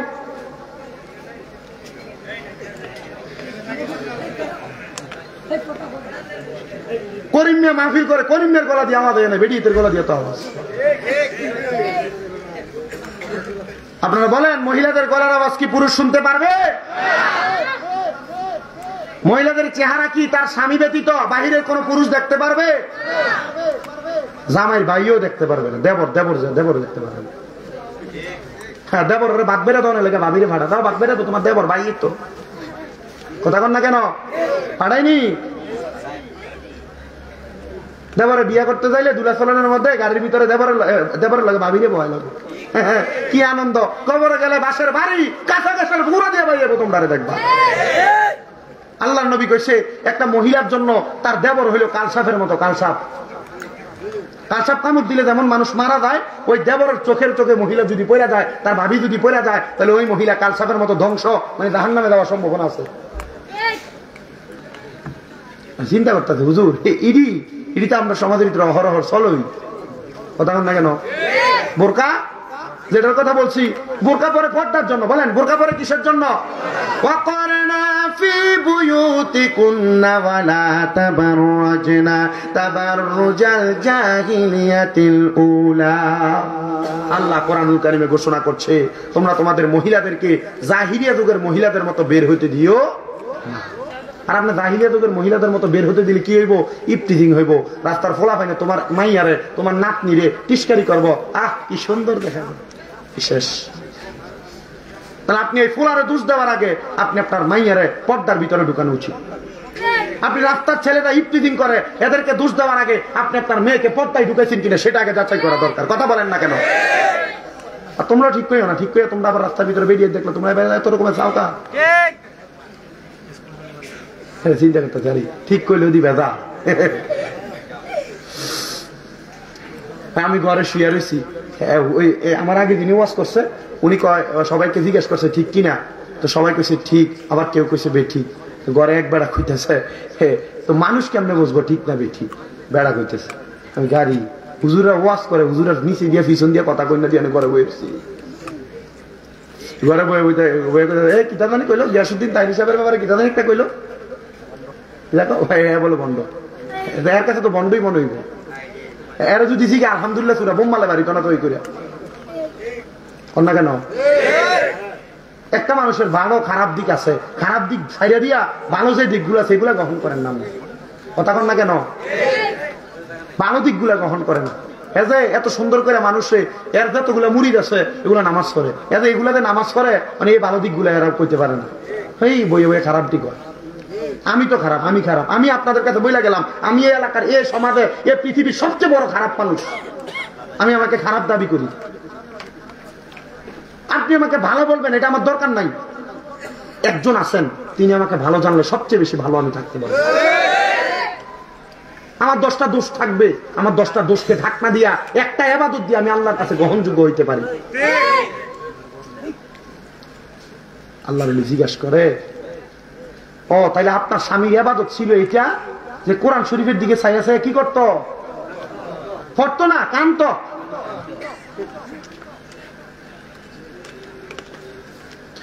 মহিলা ডাক দিয়া আল্লাহর ওলি গো, আমার স্বামী কান্না করতে বুঝতে পারলাম, আপনি বলেন না আমার স্বামীর এমন কোন অবস্থার ব্যাপারে কি আপনি জানেন? আল্লাহর ওলি জানে, জানে কিনা? আল্লাহর ওলিরা জানে কিনা? জানাই কে? নিজ ক্ষমতায় কেউই কোনো কিছু জানে না, জানাই কে? এই জন্য যত আল্লাহর ওলি পীর মাশায়েখ দেখবেন ওনাদেরকে সম্মান করবেন, তাজিম করবেন, করার দরকার আছে কিনা? আপনি কি এমন কোনো কিছু জানেন? বলে হ্যাঁ, তবে আমি তোমার কাছে বলতে পারবো না। বলে কেন বলেন না? একটা বার এবার ওই আল্লাহর ওলি ডাক দিয়ে কয়, আমি দেখেছি তোমার স্বামী কালো মানুষ। বলে হ্যাঁ। দাড়ি ছিল? বলে হ্যাঁ। তোমার স্বামীর হাতগুলা কেমন জানি একটু বাঁকা বাঁকা ছিল? বলে হ্যাঁ। বলে তোমার স্বামীকে আমি দেখলাম জান্নাতের আলা মকামের মধ্যে, জান্নাতের বাগিচার মধ্যে ঘোরাফেরা করতেছে। বুঝতে পারলাম হুজুর জান্নাতের বাগিচার মধ্যে ঘুরতেছে। হুজুর বলেন না আমার স্বামী তো তাহলে ভালো আছে? বলে হ্যাঁ। এবার ওই আল্লাহর ওলি আবার চিন্তা করলেন, আমার চিন্তা ভুলও হইতে পারে, ভালো হইতে পারে, খারাপও হইতে পারে।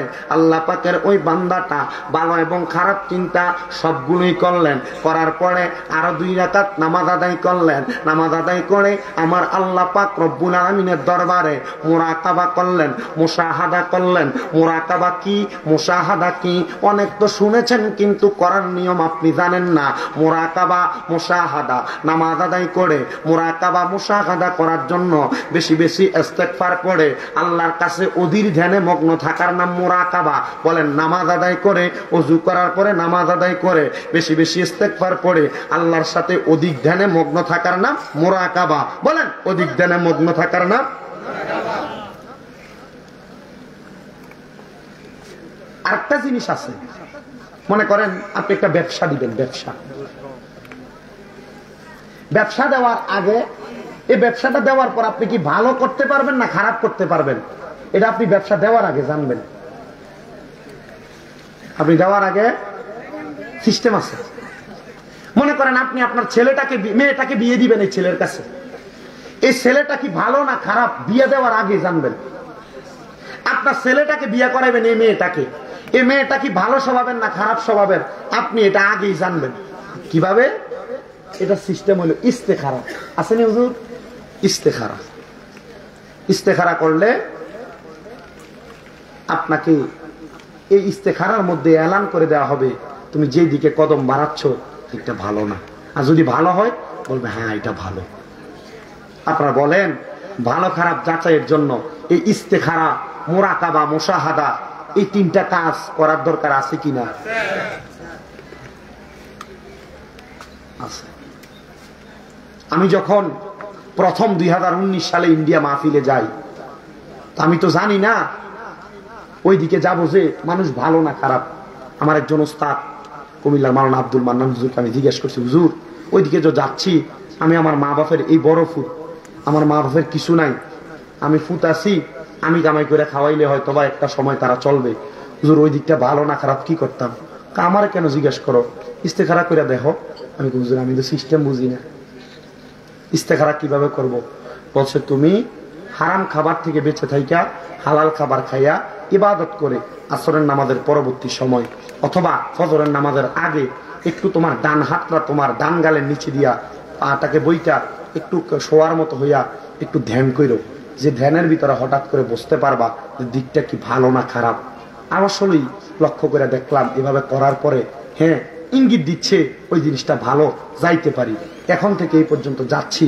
2019 সাল, 20 সাল, 21 সালের ফেব্রুয়ারি পর্যন্ত ইন্ডিয়াতে মাহফিল করছি। 21 ফেব্রুয়ারিতে 21 তারিখে এই ফেব্রুয়ারি 21-20 থেকে তো করোনা ভাইরাসের ঝামেলা, 22 সাল গেল আর ইন্ডিয়াতে ঢুকি নাই। তবুও এই 23 সালের মার্চের 18 তারিখ করে আসছি। আপনারা দোয়া করলে আমি আবার আগামী 19-20 তারিখে ঢুকবো। ভিসার জন্য অ্যাপ্লিকেশন করা, আগামী বৃহস্পতিবার হয়তো ভিসাটা দিবে। এই ইস্তেখারার মাধ্যমে আপনি অনেক কিছু জানতে পারবেন। এখন মনে আছে যখন আমি প্রথম গেছি যাওয়ার সময় কলকাতা এয়ারপোর্টে আমারে এভাবে আটকাইছে, এই আমার দেখে এভাবে সাজগুজ দেখে তো প্রথম বুঝি নাই যে ওইটা বিধর্মীদের দেশ, আমি যদি পাঞ্জাবি পাই তোমার পাগড়ি টাগড়ি লাগিয়ে যাই তারা আমার হয়তো অবহেলা করতে পারে, আমি আর বুঝি নাই। আমার দেখে বেশি বেশি চেক করতেছে। কিন্তু আনন্দের বিষয় কি জানেন, শরীরে পাঞ্জাবি ছিল, আমি বেশি বেশি লুঙ্গি পরি, সাদা লুঙ্গি ছিল। তো লুঙ্গিতে পরা চেক করতে পারে না, লুঙ্গিতে পায় তো মহিলা না মনে করেন যে মিচিং যেটা আছে ঢুকে উপরের দিকে তুলতে পারে, লুঙ্গি দেখে ডারে উপরের দিকে তুলতে পারে। বুঝতে পারছেন? আটকে গেছে। তা আমি এর সামনে আমি বুঝছি বিষয়টা, বুঝে পাগড়িটারে খুইলা গোটা দিয়ে ব্যাগে ঢুকাই ফেলছি, মাথায় একটা টুপি দিছি। নর্মালি দেখতেছে ওনার কিছু দেখা যায় না, সাদা ফাতলা পাঞ্জাবি তো বললাম মানুষ, এরা চেক করবো কি সবই তো আমি উপর দিয়ে দেখা যায়, কোনো কিছু খারাপ নাই, যাও সাইডে দিছি, আর কোনো জায়গায় আটকায় না। আলহামদুলিল্লাহ কন। মুসলমানের প্রত্যেকটা কর্মে, মুসলমানের প্রত্যেকটা দিক নির্দেশনার মাধ্যমে মুসলমানের মুক্তি আছে না নাই? জোরে বলেন আছে না নাই? ওই আল্লাহর ওলি আবার 2 রাকাত নামাজ আদায় করে আল্লাহর কাছে, আল্লাহ ওই ব্যক্তি যে নাজাত পাইছে কি কারণে পাইছে? বলছে হ্যাঁ ওই ব্যক্তি মূর্খ ছিল, কোনো কিছু জানতো না, শুধু কোরআন শরীফের দিকে ছাইয়া ছাইয়া কান্না করার কারণে আমি আল্লাহ তারে মাফ করে দিছি। জোরে কোন সুবহানাল্লাহ। ওই আল্লাহ পাক রব্বুল আলামিনের প্যার হাবিবের উম্মত আমরা, আসেন না আমরা ওই হাবিবে কিবরিয়া সাল্লাল্লাহু আলাইহি সাল্লামের শানের একটা আয়াতে কারিমা তেলাওয়াত করে রাসূল পাকের উপর একটু দুরূদ শরীফ আদায় করব।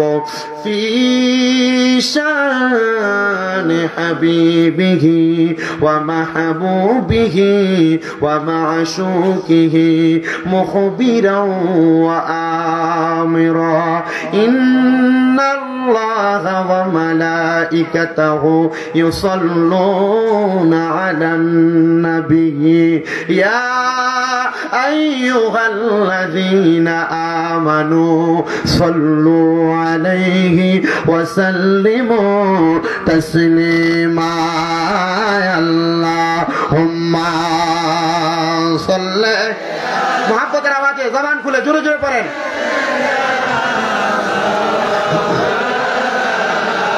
মুহাম্মদ ওয়া আলা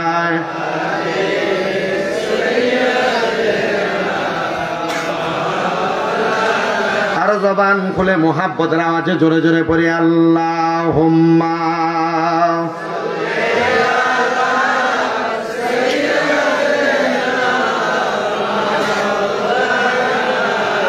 মুহাম্মদ ওয়া আলা আলি সাইয়্যিদিনা। কবর যদি চাও জালা নবীর দরুদ বানাও গলার মালা পাইবা আমার নূরে নবীকে ঘুমের ঘরে স্বপনে আল্লাহুম্মা সাল্লি মাওলানা মুহাম্মদ ওয়া আলা আলি সাইয়্যিদিনা। মক্কায় মদিনা বাসে তারা কত ভাগ্যবান, তাদের মাঝে পাঠায় আল্লাহ নূর নবীজি মেহেরবান আল্লাহুম্মা সাল্লি জোরে জোরে পড়েন ইমান তাজা হবে মাওলানা মুহাম্মদ ওয়া আলা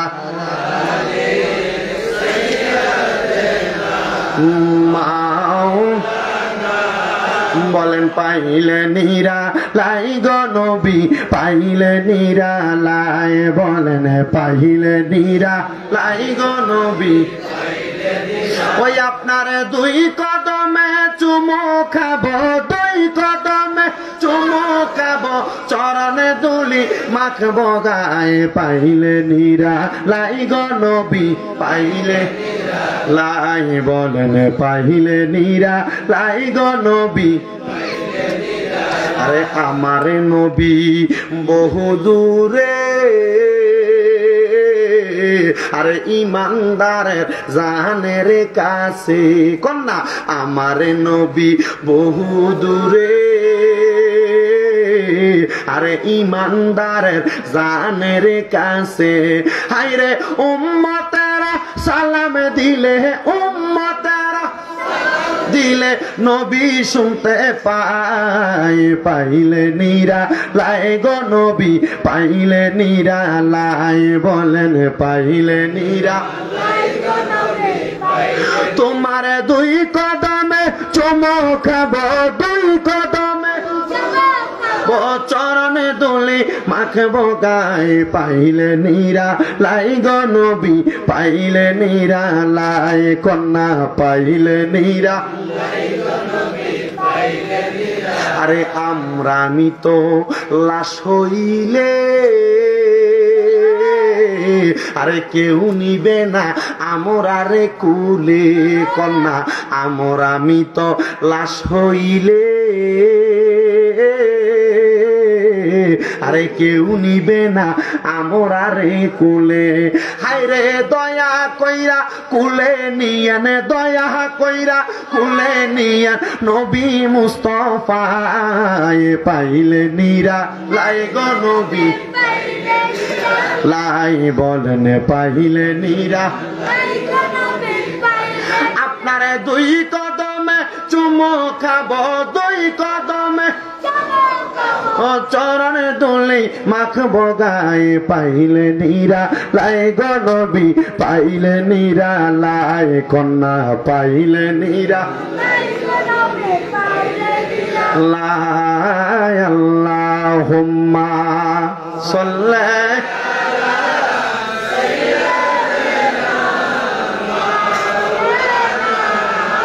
মুহাম্মাদ ওয়ালা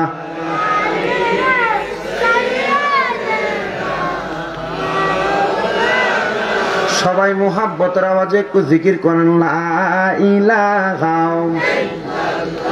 ও লা ইলাহা লা ইলাহা হাসবি রব্বি জাল্লাল মা ফি কলবি গায়রুল পড়েন হাসবি লা মা ফি কলবি নূরে মুহাম্মদ সাল্লাল্লাহু পড়েন নূরে মুহাম্মদ সাল্লাল্লাহু লা ইলাহা ইল্লাল্লাহ লা ইলাহা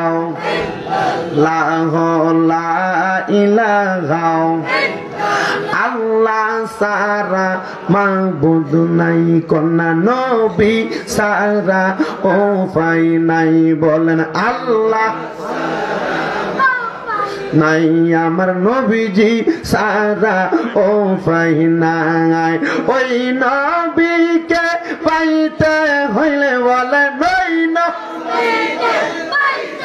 হইলে ওলি আল্লাহ দয়া চাই লা ইলাহা লা ইলাহা লা গায়রে নামাজ রোজা সাইরো না সবাই মা বাবার খেদমত সাইরো না বলেন নামাজ না সবাই মা বাবার খেদমত সাইরো না আমার নবীর দরুদ বইল না আমার নবীর আমার নবী তোমায় ভুলবে না লা ইলাহা লা ইলাহা লা ইলাহা ইল্লাল্লাহু মুহাম্মাদুর রাসূলুল্লাহ সাল্লাল্লাহু আলাইহি ওয়াসাল্লাম। আমার ভাইয়েরা বাবারা বন্ধুরা আর ডাইনে বামে যাচ্ছি না, আমি আমার আলোচনার ধারাবাহিকতা ঠিক রাখার চেষ্টা করছি। আমি আপনাদের কাছে আরেকটা সত্য কারগুজারি একটা ঘটনা শোনাইয়া আমি আমার ওয়াজটা শেষ করব। আপনারা বলেন বাবারা এই পর্যন্ত যতগুলা কথা বললাম যেগুলা মানার কথা আপনি যদি মাইনা চলেন, এই মাইনা চলার কারণে আমার আল্লাহ চাইলে আমরা নাজাত দিতে পারেনি। বাবা পারে তো, পারে তো। আল্লাহর বান্দা দুনিয়াতে আমরা সবাই মহিলা তারা সবাই আল্লাহর বান্দি, সবাই আল্লাহ পাক রাব্বুল আলামিনের ইবাদত করে। কিন্তু দেখবেন আমরা সমাজে চোর আছে না, চুরি করে যারা তাদেরকে আমরা কি বলি? চোর বলি। যারা মহিলা মানুষের মধ্যে চুরি করে তাদেরকে মানুষ সুন্নি কইয়া ডাক দেয়।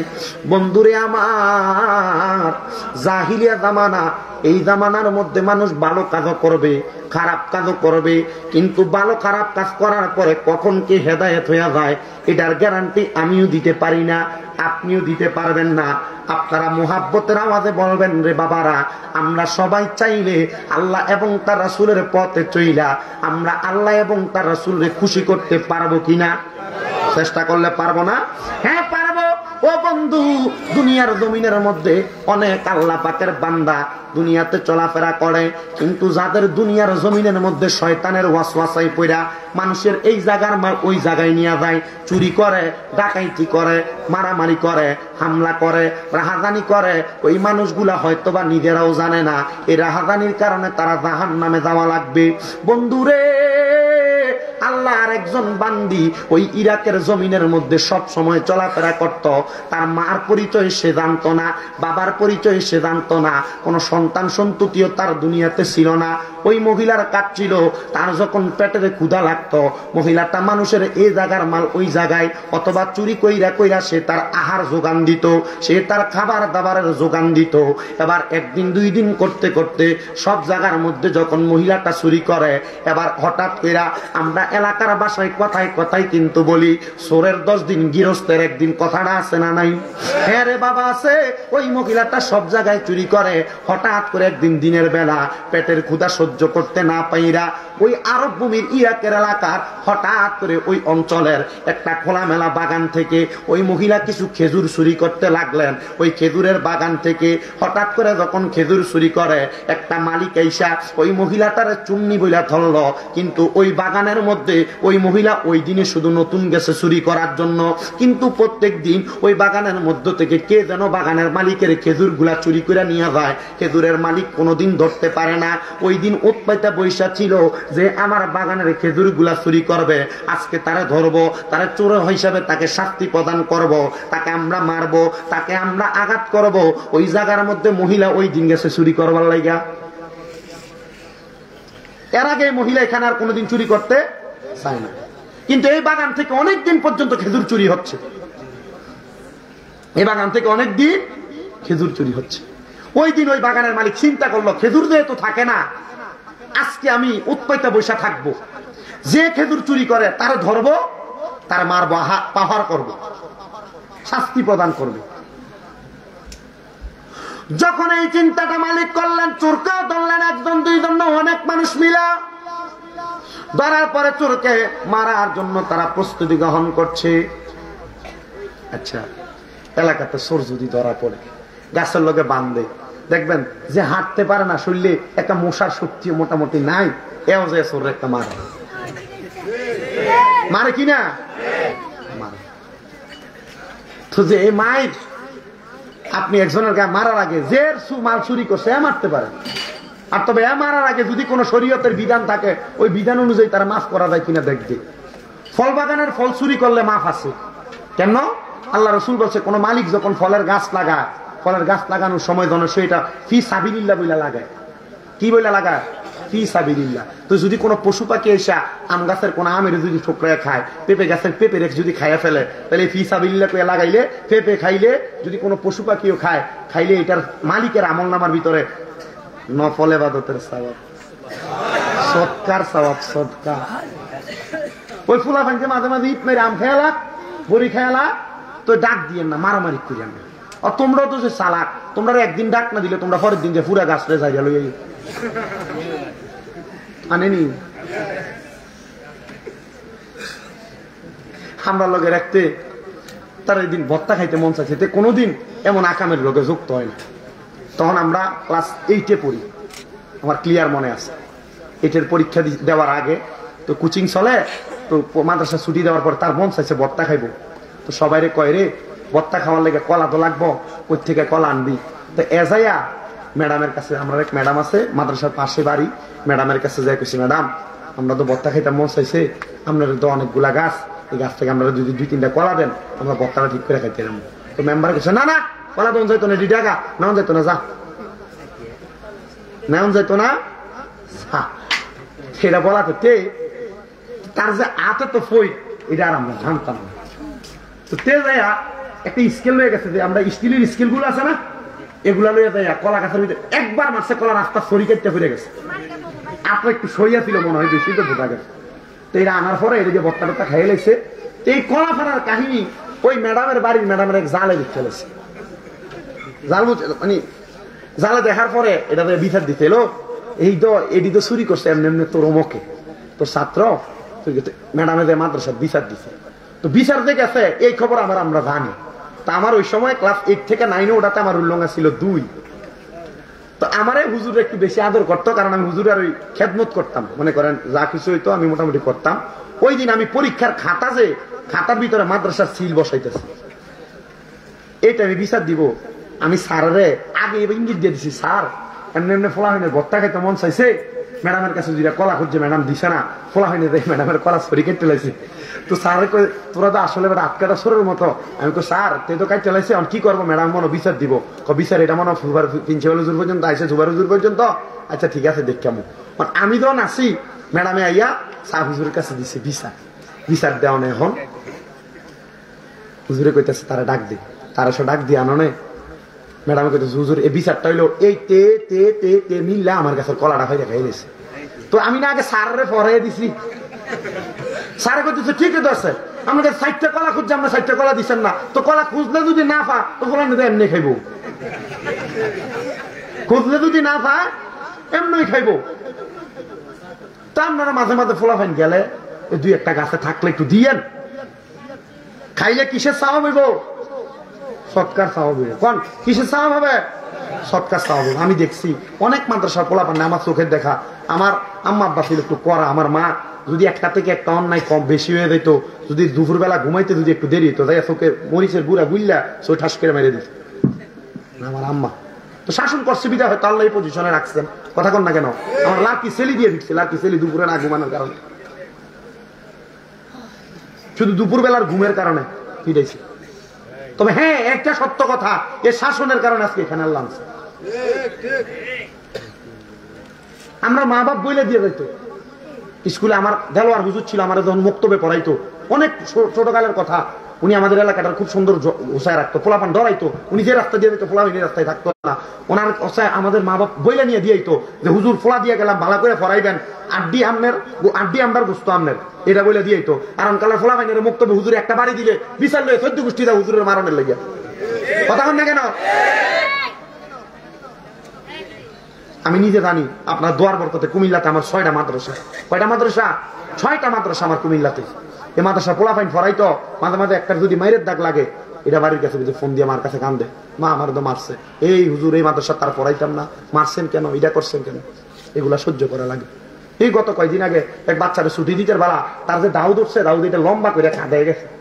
তারা ছুটি দিতেছে, তার মা ইয়া দেখা কইতেছে হুজুর আমার পুত্র এমনি মারছে কে।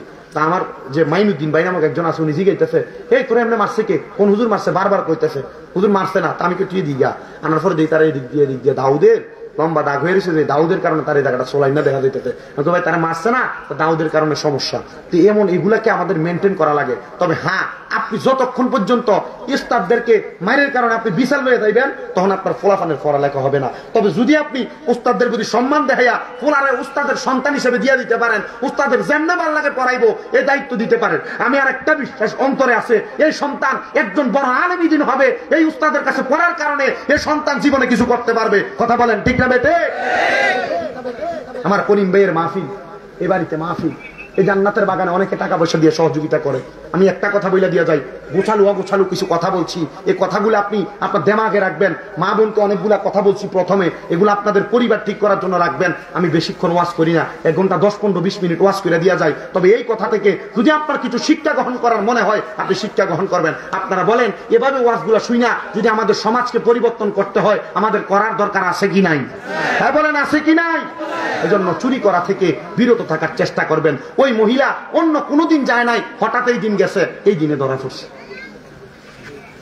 বুঝা গেছেন ঘটনাটা? এই দিনে ধরা পড়ছে। অল্প কিছুক্ষণ সময় কষ্ট দিচ্ছি, হুজুর কেবলাকে নিয়ে আসে। ওই মহিলা ওই দিন ধরা পড়ার পরে তাকে মারার জন্য অনেক মানুষ হাজির। আর ওই মহিলাটা ওই জায়গার মধ্যে হাজির হওয়ার পরে মহিলাটা চুরি করতো, সবাই জানতো। কিন্তু ওই দিন মহিলাটা ধরা পড়ে গেছে রে বাবারা। এবার ওই মহিলাটা ধরা পড়ার পরে মহিলাকে যখন আঘাত করবে, তারা সিদ্ধান্ত নিল ওই মহিলাটাকে গাছের সঙ্গে বাইন্দা মহিলাটাকে অনেক আঘাত করবে। এমন টাইমে একজন আল্লাহর ওলি ওই মহিলার সামনে দিয়ে যাচ্ছেন, মানুষ তাকে মারবে, হাতটা তুলবে। এমন টাইমে ওই আল্লাহর ওলি জিজ্ঞাসা করে, খামোশ, দাঁড়াও, তোমরা আঘাত করবে না। বলে কেন? বলে এই মহিলাকে কেন তোমরা মারো? হুজুর চুরি করেছে। বলে মহিলাকে কেন মারো? মহিলার এলাকার বাদশাকে, মহিলার এলাকার রাজাকে। বলে অমুক রাজা। বলে তারা এনে আগে তার হাতটা কাইটা দাও। কেন? বলে ওই বাদশা কি জানে না মহিলা কেন চুরি করে? বলে হুজুর না। মহিলাকে আল্লাহর ওলি জিজ্ঞাসা করে, মহিলা তুমি কেন চুরি করো? হুজুর আমার পেটে খিদা, খাবার নাই, আহার যোগান দিব কোত্থেকে, আমি এই জন্য চুরি করি। এ মা বোনেরা শুনে নেন, পেটের ক্ষুধায় থাকলেও পরের সম্পদে হাত দেওয়া যাবে না, অন্যায়ভাবে কোনো কিছু নেওয়া যাবে না, অন্যায়ভাবে কারোর কোনো কিছু গ্রহণ করা যাবে না। আপনারা বলেন, পেটের মধ্যে ক্ষুধা থাকলে, হাজারো বিপদে থাকলে কারোর সম্পদ চুরি করা যাবে? কারোর কোনো মাল সরানো যাবে? কারোর কাছ থেকে অন্যায়ভাবে টাকা নেওয়া যাবে? নেওয়া যাবে না, নেওয়া যাবে না, নেওয়া যাবে না। এবার ওই মহিলাকে জিজ্ঞাসা করে, তুমি কেন চুরি করতে গেলা? বলে হুজুর আমার পেটের ক্ষুধা, আমি আমার সমস্যার সমাধান করতে পারতেছিলাম না। বলে যেহেতু পারতেছিলা না, শুনে নাও, শুনে নাও, তাহলে এই মহিলার এলাকার রাজা যিনি, তার হাতটা ইনে কাইটা দাও। বলে কেন গো, কেন তার হাতটা কেটে দিব? বলে বাদশা থাকা অবস্থায় কেন সে চুরি করতে গেল? তার মানে বাদশা তাকে বাইতুল মাল থেকে সহযোগিতা করে নাই, সহযোগিতা না করার কারণে এই জন্য মহিলাটা চুরি করতে আসছে। মহিলাকে সবাই ছেড়ে দিলাম আল্লাহর ওলির কথা অনুযায়ী, কিন্তু বন্ধু ফাফে কিন্তু বাফেরেও ছাড়ে না। এই কথাটা কিন্তু অনেক বড় সত্য কথা, অনেক বড় জানার কথা, অনেক বড় জ্ঞানের কথা। ওই মহিলাটা ওই দিন রাত্রবেলা সবাই ছেড়ে না দিছে, তারে তো কেউ খাবার দেয় নাই। মহিলাটা ভাগ্যক্রমে রাত্রে চুরি করার জন্য বাইরে হয়েছে, যে আল্লাহর ওলি কথা বইলা তারে বাঁচাইছে। ওই দিন রাত্রবেলা ওই মহিলা ওই আল্লাহর ওলির ঘরে ঢুকছে চুরি করবার লাগিয়া। কিন্তু এটা চুরি না রে বাবা। ওই চুরি করার মাধ্যমে, চুরি করার জন্য ঢুকার কারণে ওই মহিলার যে ওই দিন রাত্রবেলা কপালের মধ্যে হেদায়েত আছে, মহিলা কিন্তু জানতো না।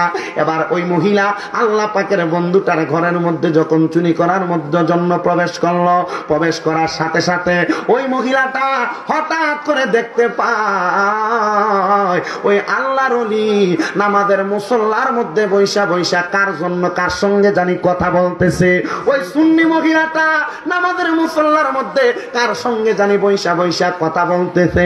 এবার মহিলা খাটের নিচ থেকে লক্ষ্য করে দেখতেছে আল্লাহর ওলি কাকে জানি ডাক দিতেছে, হুজুরে পাক সাল্লাল্লাহু আলাইহি ওয়াসাল্লাম, নবীজি আপনি আমারে কবুল করেন, আপনি আমার ঘরের মধ্যে আসছেন, আমি আপনাকে ডাক দিয়েছি একমাত্র একটা ইবাদতের কারণে। বলে কোন ইবাদত? ইবাদতের নাম ওয়ামিনাল লাইলি ফাতাহাজ্জাদ বিহি নাফিলাতাল লাকা আসা আইয়া বাসাকা রাব্বুকা মাকামাম মাহমুদা। আমার আল্লাহ বলেছে নবীকে, আপনি রাতের কিছু অংশে তাহাজ্জুদের নামাজ পড়েন, এটা আপনার জন্য খাস করা হয়েছে। যদি আপনি তাহাজ্জুদের নামাজ পড়েন, অতি সত্বর আপনাকে মাকামে মাহমুদ নামক প্রশংসার দরজা দান করা হবে।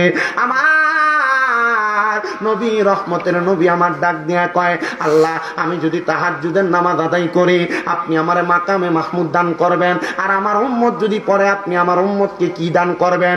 আমার আল্লাহ জানাইয়া দেয়, বন্ধু আমার, হাবিব আমার, দোস্ত আমার, আপনার কোন উম্মত যদি তাহাজ্জুদের নামাজ পড়ে, তার মনের যে আশার কথা বলবে, আমার আল্লাহ তার ওই আশা পূরণ করে দিবে।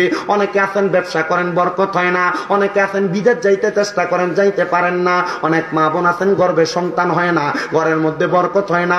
আপনারা বলে দিয়ে যায়, আপনি রাত্রে গভীরে ফজরের নামাজের আগে ওইটা তাহাজ্জুদের নামাজ পড়বেন। অনেকে আছেন নূর নবীকে ঘুমের ঘরে স্বপ্নে একবার দেখতে চান। এই দেখাটা যদি দেখতে চান, তাহাজ্জুদের নামাজ আদায় করেন। নামাজ আদায় করে আমার আল্লাহর কাছে কান্না করেন, দেখবেন আপনি আমার নবীকে ঘুমের ঘরে দেখতে পাইবেন। আর ওই আল্লাহর ওলিও ওই জায়গার মধ্যে তাহাজ্জুদ পড়ে পড়ে যখন দোয়া করেছে, আমার আল্লাহ পাকের পেয়ারা হাবিব আল্লাহর ওলিকে দেখা দিয়েছে। মহিলা খাটের তলা থেকে বাইর হয়ে কয়, হুজুর আল্লাহর ওলি, আপনি জায়গার মধ্যে বসে বসে আপনি কার সঙ্গে কথা বলেছেন? আমি দেখলাম আপনি রসুল বলে বলে ডাক দিতেছেন। এবার আল্লাহর ওলি কয়, মহিলা তুমি আমার ঘরের মধ্যে কেন? বলে আমি আপনার ঘরে আসছি চুরি করার জন্য, কিন্তু আপনার প্রেমের হাকিকত আমি দেখে ফেলেছি, আপনি আমার নবীর সঙ্গে কথা বলতেছেন। হুজুর আমি আর চুরি করব না, চুরি করব না। আপনি কেমনে নবীরে দেখছেন আমারে দেখাইয়া দেন। নবী দেখতে চাই, নবী নবী নবী নবী নবী করেন। নবীর পথে চলেন, নবী দেখার জন্য ইবাদতের নাম তাহাজ্জুদের নামাজ। বলেন কিসের নামাজ? তাহাজ্জুদের নামাজ। সালাতুত তাহাজ্জুদের নামাজ পড়বেন, দেখবেন নবী দেখতে পাইবেন। আল্লাহ যেন আমরা কবুল করে কোন আমিন। ওই মহিলা যখন এই কথা বললেন, আল্লাহর ওলি কই মহিলা উজু বানাও। উজু বানাইছি, উজু বানায় ঘরে আইসা ডাক দেখো, মহিলা এশারের নামাজ পড়ছো? পড়ি নাই। এশারের নামাজ পড়ো। কইয়া কই তুমি তাহাজ্জুদের নামাজ আমার সাথে নিয়ত কইরা পড়ো। মহিলা তাহাজ্জুদের নামাজ পড়ছে। আল্লাহর ওলি কই তুমি রাসূল বলে ডাক দাও, দেখবা তোমার রাসূল তোমার দেখা দেওয়ার জন্য আসবে। তবে শর্ত, আর কোনোদিন হারাম খাইবা না? খাইতাম না। হারাম না খাইয়া সত্য ইবাদত কইরা যদি আপনি দুনিয়াতে চলতে পারেন, রাসূলের পাকের দিদার আপনি পাবেন। আপনারা বলেন আমরা রাসূলের দিদার চাই কি চাই না? কারা কারা চাই? ডান হাত তুলে দেখে। আল্লাহ যেন একবার জীবনে রসুলের দিদারের ব্যবস্থা করে দেখুন আমিন। আমার ভাই মোহাম্মদ আব্দুল করিম মিয়া সহ এই এলাকার মানুষ যারা মাহফিলটা করাচ্ছেন, এত কষ্ট করে বাড়িতে মাহফিল হচ্ছে, মা বোন যারা শুনছেন, আল্লাহ যেন এই মাহফিলের উসিলায় একবার জীবনে রসুল দেখার ব্যবস্থা করে দেয়। যে মহিলা সারা জীবন চুরি করছে, ওই সুন্নি মহিলা যদি এক রাতে তওবা করে রসুলের দিদার পাইতে পারে, আপনারা বলেন আমরা রসুলের উম্মত, আমরা চেষ্টা করলে, নবীর দুরূদ আদায় করলে, নবীজির কাছে তাহাজ্জুদের নামাজ পড়ে দেখার জন্য আবেদন করলে, আমার রসুল আমাদেরকে দেখা দিতে পারে কি পারে না? ওই রসুলকে দেখার জন্য মোহাব্বতের সাথে এখানে যারা বসেছেন আজকের জান্নাতের বাগানে, একটু পরে আজকের মাহফিলের যিনি সম্মানিত প্রধান অতিথি সৈয়দ আবুল কাশেম নুরি পীর সাহেব হুজুর আপনাদেরকে নিয়ে মুনাজাত করবে। নিয়ে আসো, মুনাজাত করবে। ওই মাহফিলে মুনাজাতের ভিতরে দোয়া চাওয়ার জন্য, কারোর মা নাই, কারোর বাবা নাই, অথবা নবীর রওজা দেখার জন্য, নবীর দিদার পাওয়ার জন্য একজন মানুষ যদি বলেন হুজুর আগামী বছর মাহফিলটাতে আমি 5,000 টাকা দান করব, তার জন্য খাস করে দোয়া করা হবে, মুনাজাত হয়ে যাবে। একটা মানুষ হাতটা তুলে